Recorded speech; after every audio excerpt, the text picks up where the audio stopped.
Sometimes the world can be a dark place, a place where rape, famine, and war isolates a human being. It is into such darkness that Dr. Nicole Aube flies. Dr. Aube received her PhD from the Université de Montréal and is currently a clinical and forensic psychologist practicing here in Vancouver.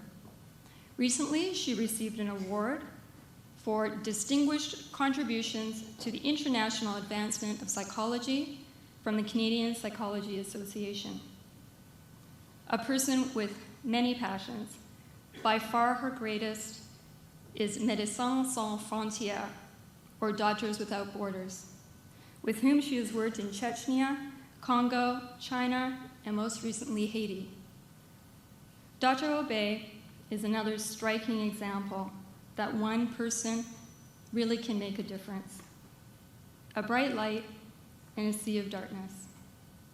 Ladies and gentlemen, please help me give a warm welcome to Dr. Nicole Aube.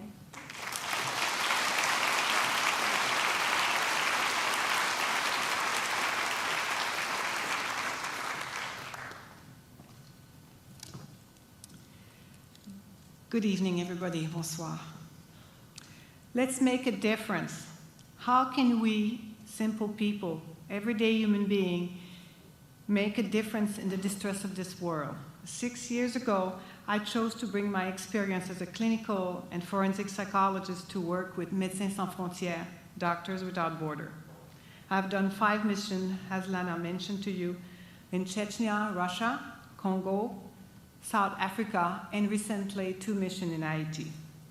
Essentially, my work is to help people to get through their post-traumatic experience.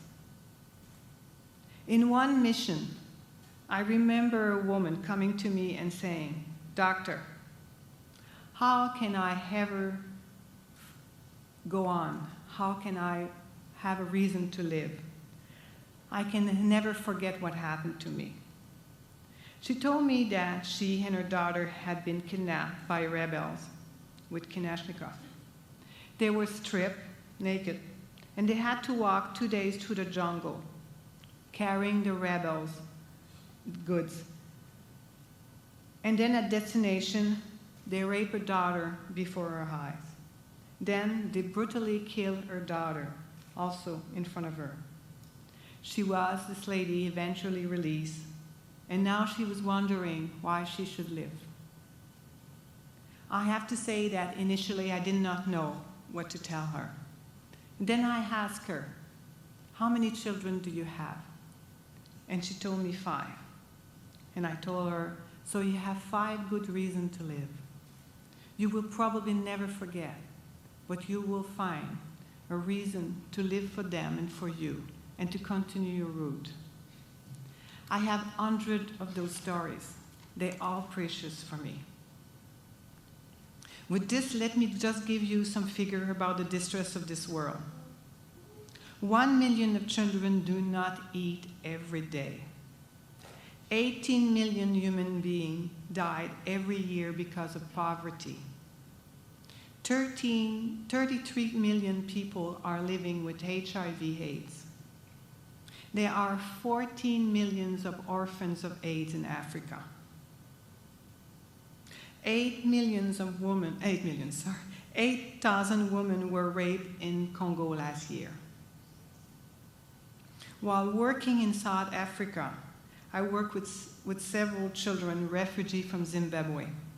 They were orphaned, that either their parents were killed from the HIV or they had been killed by the regime of President Mugabe. In group therapy, these children aged 11 to 16 disclosed that to escape the misery of their country, they had to cross the Limpopo River at night, which is infiltrated from crocodile. And then many of them got raped by the Goma Goma, the bad guy at the border. And then they were stripped of anything valuable they were on their own. And then now their lives started as a refugee in South Africa with no parents and no paper. If we go closer to home, in Canada, In the province of British Columbia, there's 130,000 citizens with substance abuse disorder or mental health. Out of those, $27,000 are inadequately housing and supported. We estimate that there's 12,000 individuals who are absolutely homeless in our province. Of those absolutely homeless, we believe that 2/3 of them come from highly traumatized, chaotic background. They never had a chance. Add to the fact that in British Columbia, we own a terrible statistic. We have the highest level of child poverty in Canada. So in conclusion, distress is everywhere, even very close to us. I'm convinced that all of us have the ability to make a difference in life to the vulnerable one. We're all in the same boat, and we're all going to the same port. If some of us have a better accommodation, a nicer cabin, we all nevertheless going to the same direction. And I feel it's our responsibility to assist each of us. And please keep in mind that what we here in this rich country thinks it's charity, for other people, it's simply equality and justice. In the pursuit of equality, using impartiality and neutrality, Doctors Without Borders gave last year, in 2009, 7.5 million outpatient consultations in 65 countries. In 2009 also, they helped 200,000 HIV patients. They provided treatment for more than 1 million people with malaria and nutritional care, and for over 200,000 malnourished children. Something closer to us. Recently in Haiti, for the first month after the earthquake of January 2010, MSF, Doctors Without Borders, has treated 173,000 people, performing 11,000 surgeries. We are talking tonight about making a difference. We can make the difference just around the corner. Keep your eyes and your heart open. Bring your competence and your experience.